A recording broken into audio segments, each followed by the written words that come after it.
이 성령님의 일하심에 대해서 불신자들에게 전하고 해봤자 뭐 어떤 유익이 있겠어요?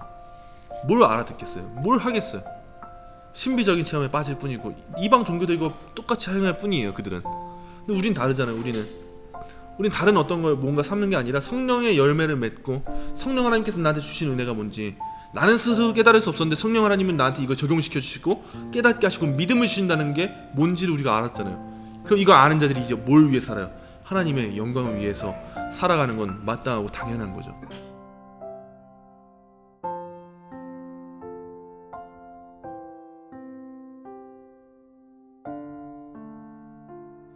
필리오케 볼게요. 벨지카 신앙고백서 11항은 성령 하나님의 특성이 성부와 성자로부터 나온다고 진술했습니다. 그래서 벨직 신앙고백서 11항을 한번 하은자매가 읽어주실게요. 우리는 또한 성령이 영원으로부터 성부와 성자에게서 나오신다는 것을 믿고 고백합니다. 성령은 지음받거나 창조되거나 출생하신 것이 아니라 성부와 성자로부터 나오셨습니다. 그러므로 성경이 우리에게 가르치는 바와 같이 성령은 성삼위일체의 세 번째 위격이시며 본질과 위엄과 영광에서 성부와 성자와 하나이시고 동일하시며 참되고 영원하신 하나님이십니다. 우리가 신앙고백서를 배우면 좋은 게 진짜 말이 깔끔해요.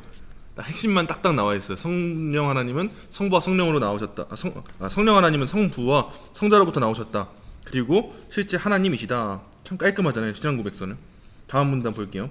성령 하나님의 특성이 성부와 성자로부터 나온다는 명제에 대한 다른 주장으로 인해 교회 역사에서 동방교회와 서방교회는 1054년에 분열합니다. 동방교회는 이런 표현이 성경에 없다고 주장합니다. 내가 아버지께로부터 너희에게 보낼 보혜사 곧 아버지께로부터 나오시는 진리의 성령이 오실 때 그가 나를 증언하실 것이요. 이 말씀에서 성령은 오직 아버지께로부터 나온다고 말씀합니다. 이에 반해 서방교회는 성부와 성자로부터 나온다고 주장합니다. 서방교회의 이와 같은 주장은 당시의 이단 아리오스주의가 무슨 이단이에요? 양자론. 네, 맞습니다. 양자론. 이 아리오스주의가 스페인에서 활동하고 있었기 때문입니다.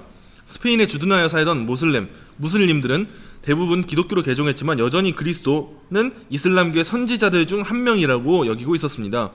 그들은 그리스도를 하나님이라기보다 인간으로 존경하고 따랐던 상황이었습니다. 그래서 로마 카톨릭 교회는 이때는 카톨릭 교회였어요. 오해를 막기 위해서 성부와 성자로부터 이 말을 즉 필리오케라는 말로 주장하게 된 거예요.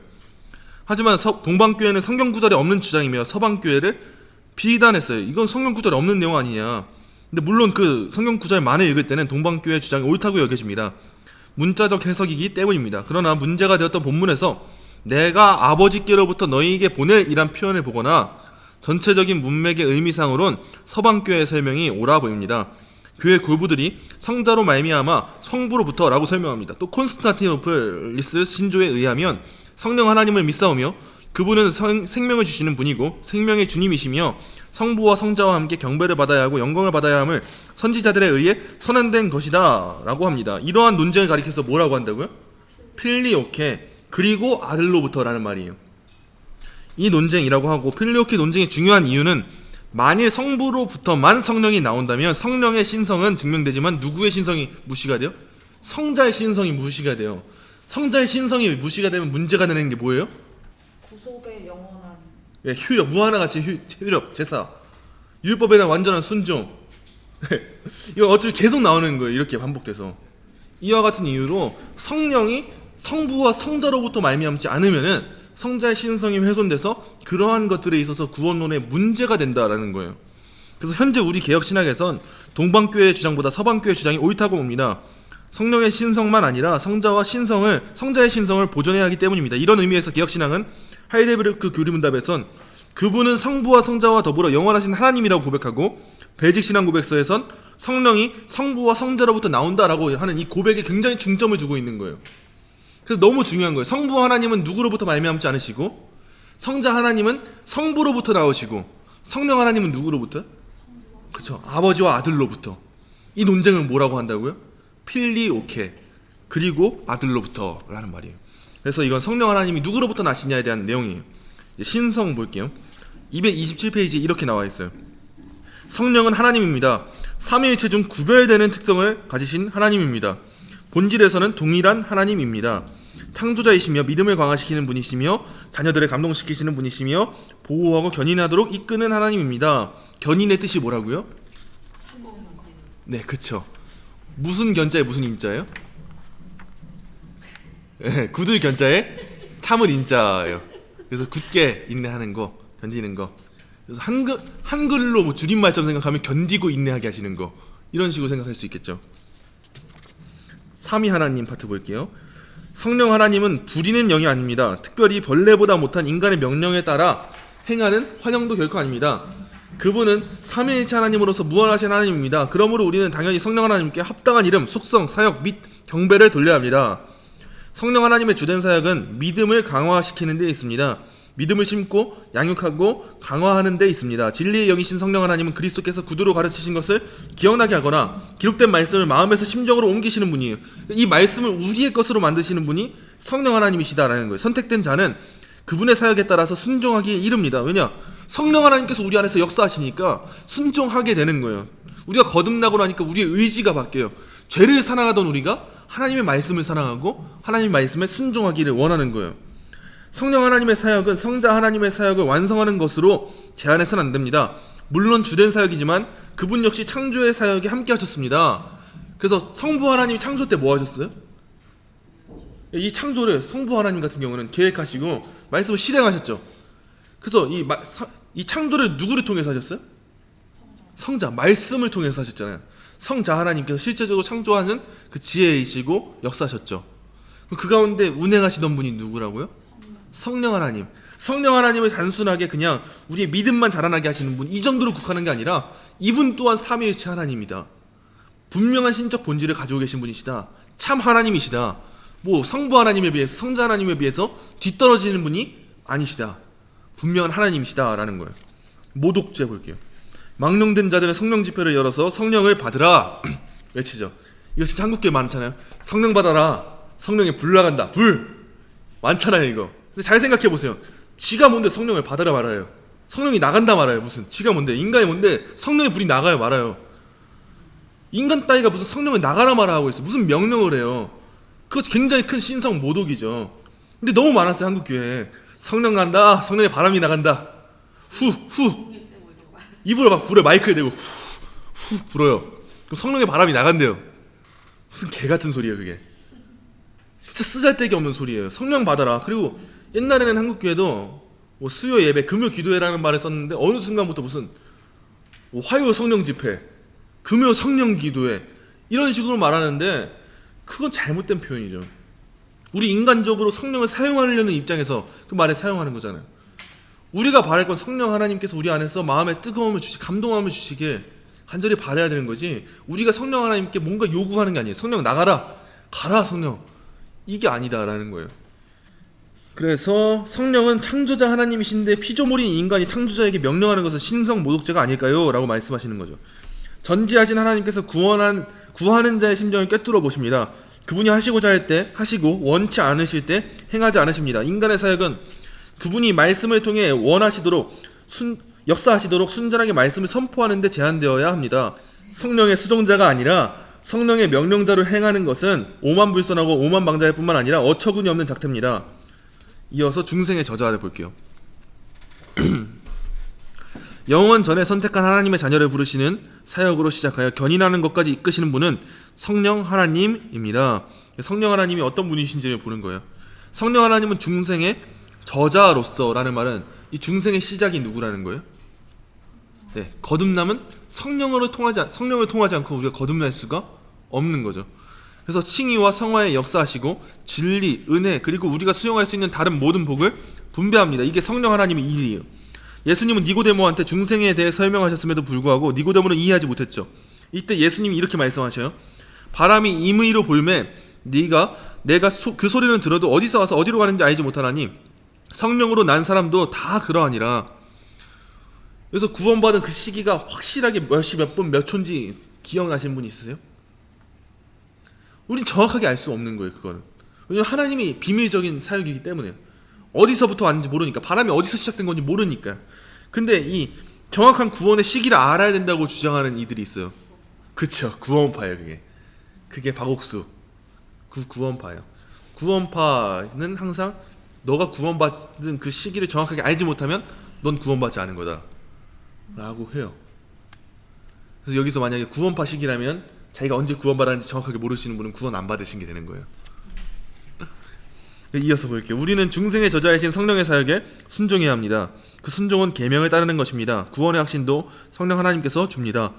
중생은 성령 하나님의 사역이기에 은밀하게 행하십니다. 인간에게는 불가해한 방법으로 신비적으로 행합니다. 어떤 이는 중생이 일자를 알아야 한다고 거짓 혀를 놀리는 자들이 있습니다. 박옥수 같은 사람들이죠. 자신이 반신반인이라도 되는 것처럼 오만방자한 소리를 내뱉곤 합니다. 하나님의 행하심은 항상 비밀적이에요. 비밀적이란 몰래 행한다는 것이 아니라 인간의 지성으로 알 수 없다라는 거죠. 그 시기를 우리가 직접 알았다라고 하는 건 얼마나 무모하고 무지한 건지 몰라요. 내가 감히 하나님이 일하시면 내 마음으로 정의 내릴 수 있다라는 건 굉장히 무식한 일이죠. 우리가 어떤 현장에서 말씀을 듣고 믿었어요. 김정은 집사님이 믿으셨던 것처럼 그런 현상을 우리가 가질 수 있어요. 내가 그때부터 믿기 시작했습니다. 근데 우리가 정확하게 몇 월 며칠 몇 시 몇 분 몇 초에 딱 그때부터 내가 믿기 시작한 거예요. 그걸 확실하게 알고 있어요. 이런 거는 굉장히 무식한 거예요. 거짓 영 볼게요. 사탄은 교회를 위협적으로 흔듭니다. 이것이 그의 사명이며 목표입니다 라고 232페이지부터 이렇게 나와 있어요. 요한일서 4장 1절부터 3절의 말씀을 하은자매가 한번 읽어주실게요. 사랑하는 자들아, 영을 다 믿지 말고 오직 영들이 하나님께 속하였나 분별하라. 많은 거짓 선지자가 세상에 나왔음이라. 이로써 너희가 하나님의 영을 알지니 곧 예수 그리스도께서 육체로 오신 것을 시인하는 영마다 하나님께 속한 것이요 예수를 시인하지 아니하는 영마다 하나님께 속한 것이 아니니 이것이 곧 적그리스도의 영이니라. 오리라 한 말을 너희가 들었거니와 지금 벌써 세상에 있느니라. 사도 요한은 여기서 이제 세 가지로 경고해요. 첫째, 악이 신실한 자들에게 위험한 것임을 경고하고 있어요. 사탄은 그때도 현재도 또 앞으로도 그리스도의 이름으로 성도에게 협잡꾼으로 활동해요. 주위의 다양한 이단이나 이교를 보면 쉽게 알 수 있죠. 진리라고 말하지만 그 안에 진리가 없어요. 그 안에 예수 그리스도에 대한 높임이 없고 그 안에 예수 그리스도의 신성과 인성에 대한 게 없고 성령 하나님의 보혈사 되심이 바르게 없고 결국엔 자기가 예수고 막 난리가 나잖아요. 이처럼 이제 시대는 더 악해질 거고 더 점점 더 심하게 변질될 거예요. 그게 우리 인간의 나라예요. 둘째, 경계하는 방법으로 영들을 분별하라고 권합니다. 우린 신중하게 교리들을 수용해야 합니다.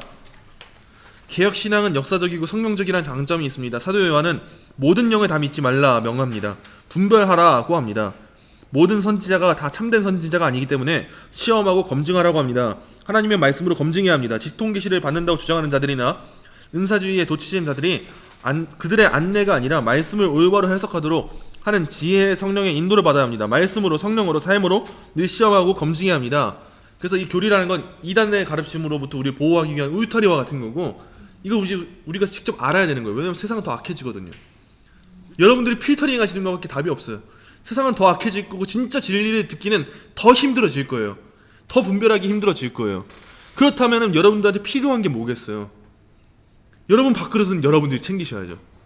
여러분들의 신앙이 어디 잘못 이끌려 나갈지도 모르니까 잘못된 거짓 목사들이 너무 많으니까 이리들이 너무 많으니까 여러분들이 스스로 말씀에 다지시고 분별할 수 있는 능력을 기르시는 것밖에 없다는 거예요. 앞으로 더 분별하셔야 될 거예요. 더 개판이 될 거예요.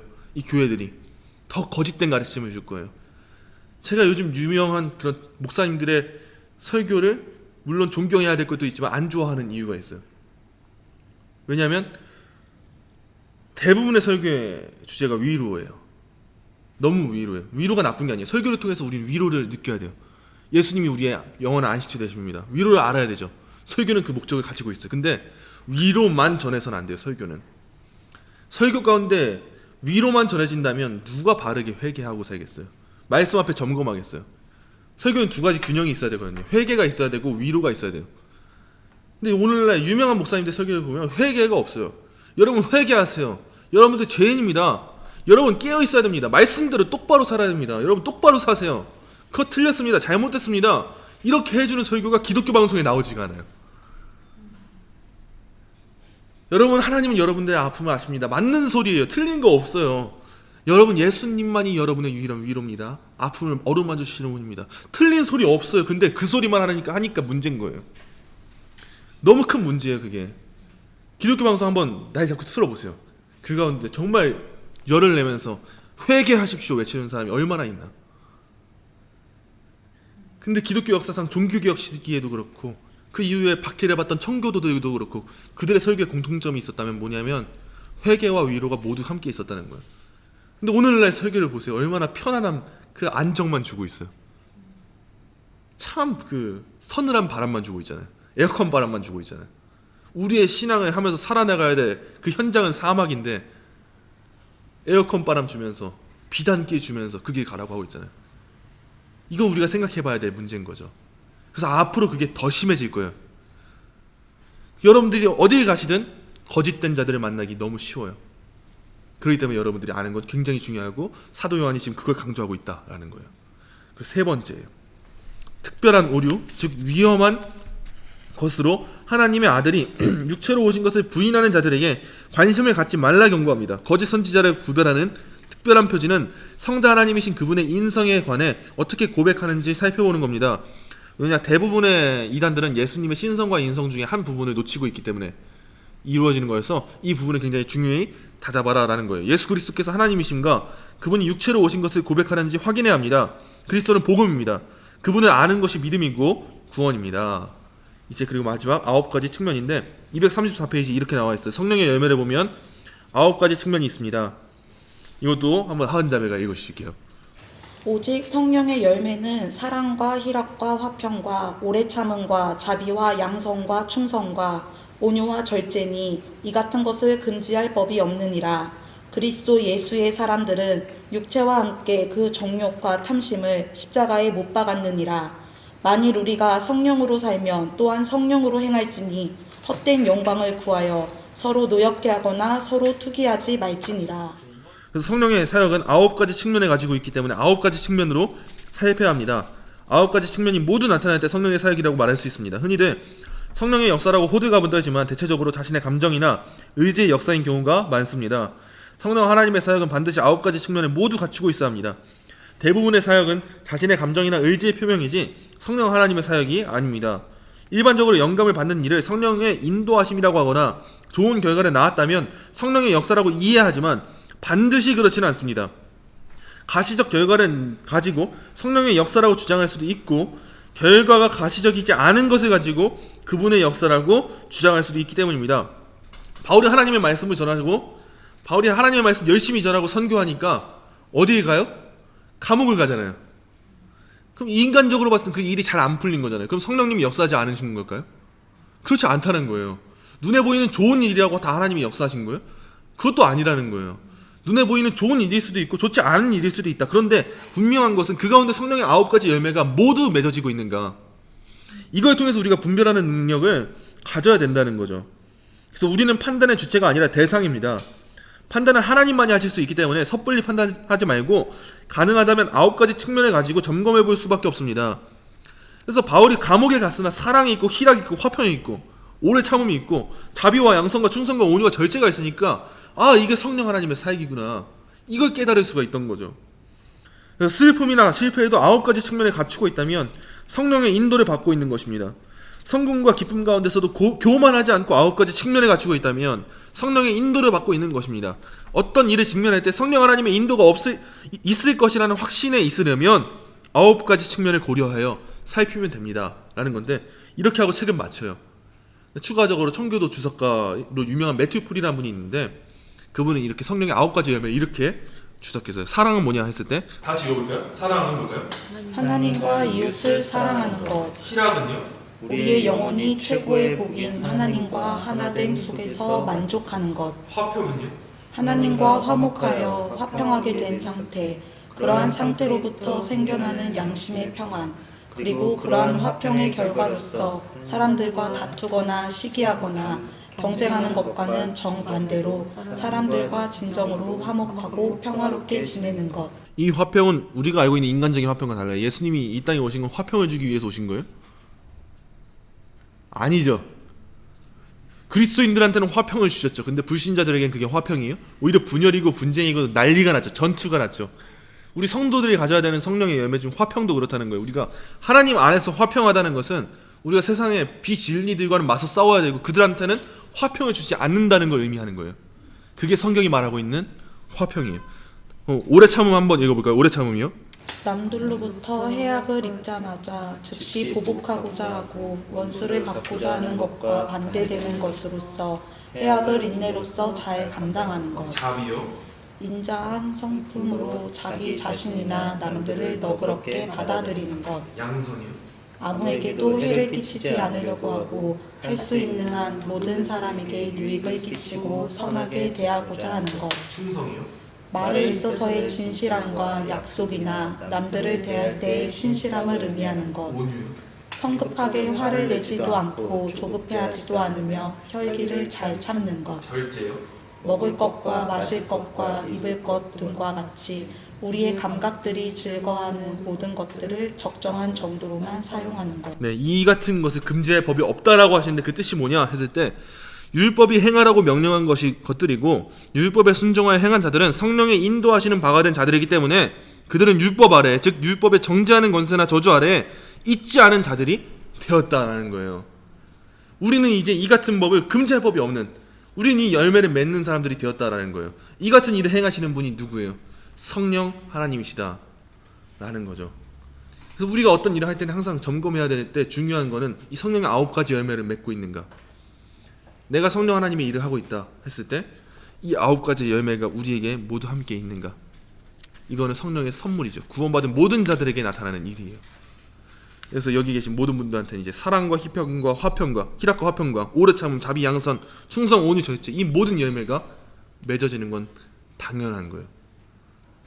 나무가 열매를 맺는 건 당연하잖아요. 우리한테 나무가 주어졌잖아요. 이제 열매를 맺는 거죠. 그 열매를 맺기 위해서 우리가 공급해야 될 양분이 뭐예요? 말씀이다 라는 거예요. 말씀 가운데 우리 점검하고 말씀 가운데 우리가 세워져 나가는 것, 그게 우리한테 굉장히 중요한 거죠. 이걸 깨닫고 나고 성령 하나님께서 우리 안에 함께 하시니까 우리가 어떤 열매를 맺어요? 9가지 열매를 맺죠. 이 9가지 열매를 맺는 삶으로 초대된 우리 그리스도인이라면 이제 우리가 나아가야 될 방향은 뭐예요? 어디를 향해 나아가야 돼요? 동일해요. 하나님께 영광. 이 성령님의 일하심에 대해서 불신자들에게 전하고 해봤자 뭐 어떤 유익이 있겠어요? 뭘 알아듣겠어요? 뭘 하겠어요? 신비적인 체험에 빠질 뿐이고 이방 종교들과 똑같이 행할 뿐이에요. 그들은. 근데 우린 다르잖아요. 우린 다른 어떤 걸 뭔가 삼는 게 아니라 성령의 열매를 맺고 성령 하나님께서 나한테 주신 은혜가 뭔지 나는 스스로 깨달을 수 없었는데 성령 하나님은 나한테 이걸 적용시켜 주시고 깨닫게 하시고 믿음을 주신다는 게 뭔지를 우리가 알았잖아요. 그럼 이거 아는 자들이 이제 뭘 위해 살아요? 하나님의 영광을 위해서 살아가는 건 마땅하고 당연한 거죠. 그게 오늘의 내용에서 나오고 있는 성령 하나님 파트인 거예요. 오늘 공부하면서 다들 이해가 잘 되시나요? 어떠셨나요?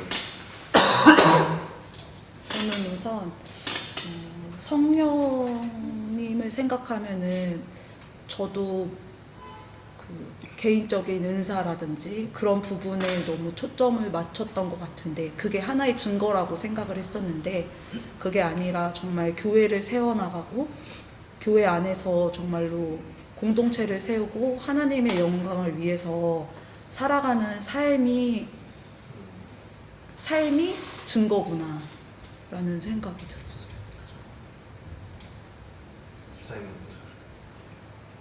저는 그 옛날에는 정말 그 성령의 은사 이런 거를 되게 중요했는데 어느 순간 정말 은사 열매라는 생각을 참 많이 했었거든요. 근데 성령 하나님 공부하면서 이런 부분을 생각해봤는데 저는 무엇보다 이 공부 시작하면서 되게 마음이 힘들었어요. 왜냐면 약간 말씀하신 전적 타락이라는 거를 제가 진짜 이렇게 인정하는 시간이거든요.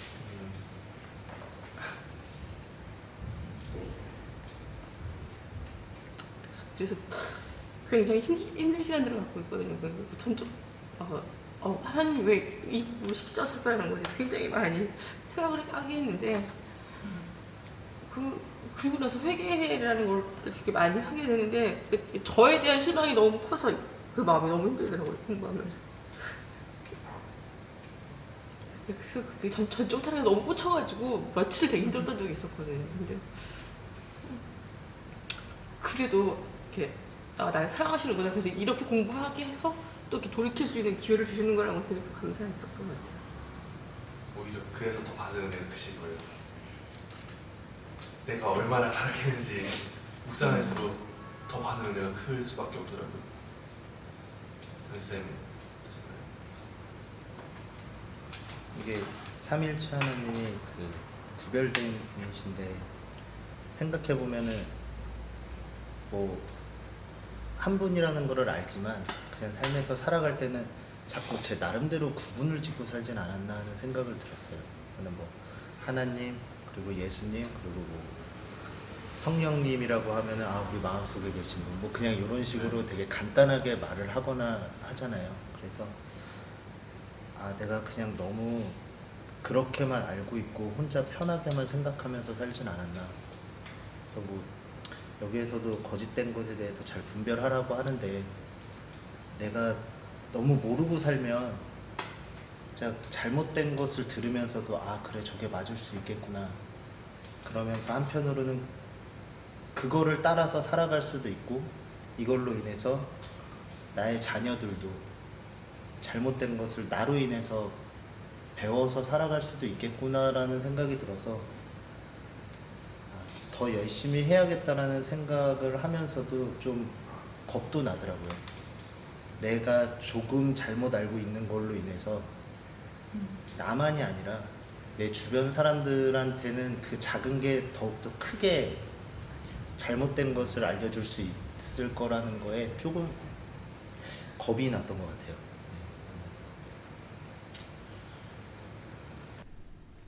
아까 김정훈 선생님 말씀하셨던 것처럼 저희가 결국 이걸 배우면서 알게 되는 건 하나밖에 없어요. 인간의 전적 타락. 이걸 배우면 배울수록 우리는 점점 더 우리 자신에 대해서 과소평가할 거예요. 그리고 아무리 과소평가해도 턱없이 모자라구나. 진짜 나란 존재가 그런 존재구나. 이걸 우리가 더 깊이 알게 될 거예요. 진짜 하나님 앞에서 얼마나 이렇게 쓸모없고 얼마나 이렇게 연약한지. 참 하나님 마음대로 하나님을 위해 살고자 마음을 먹었다고 하면서도 여전히 바뀌지 않는 내 모습을 발견하게 되고, 그러면서 동시에 우리가 그걸 많이 묵상하다 보면 임하게 되는 건 뭐냐면 그런 우리라는 걸 알았기 때문에 우리한테 주어진 은혜가 얼마나 크고 놀라운 건지 우리가 맛보게 되는 거예요. 내가 얼마나 연약한지 아니까 이제 그런 나한테 임한 은혜는 정말 말도 안 되는 은혜였구나. 이거는 이 은혜를 경험한 자들만 알겠죠. 이 은혜를 경험했다면 이제 어떠한 일이 와도 흔들리지 않죠. 이 믿음이 그 은혜 받은 자의 삶이 뭔지 아니까요. 그리고 그 결과로서 우리 안에 이 9가지의 열매들이 맺어지겠죠. 얼마나 감사해요. 이런 거 다 행할 수 없는 우리인데 하게 하시잖아요. 말씀을 보면서 깨닫게 하시잖아요. 우리 안에 이런 선한 일을 행하고 계시잖아요. 이 선한 일을 행하고 계신 분이 누구냐고요. 하나님이시잖아요. 하나님이 어떤 분이신데 나밖에 안 되는 사람이 무엇이건데 우리한테 이 일을 행하시잖아요. 그래서 시편 8편과 같은 그 고백이 나오는 거잖아요. 우리가 이 하나님의 일하심의 은혜를 진짜 경험하고 마주해서 이제는 그 은혜로 말미암아 살겠습니다. 이거를 매일매일 고백해도 부족하잖아요. 이 고백으로 또 한 주간의 삶을 살아가고 또 한 주를 살아가고 그러다 보면 조금씩 하나님 나라에 가기에 합당한 모습으로 우리가 지어져 가겠죠. 그걸 마주하면서 경험하고 누리며 나아가시는 여러분들 되셨으면 좋겠습니다.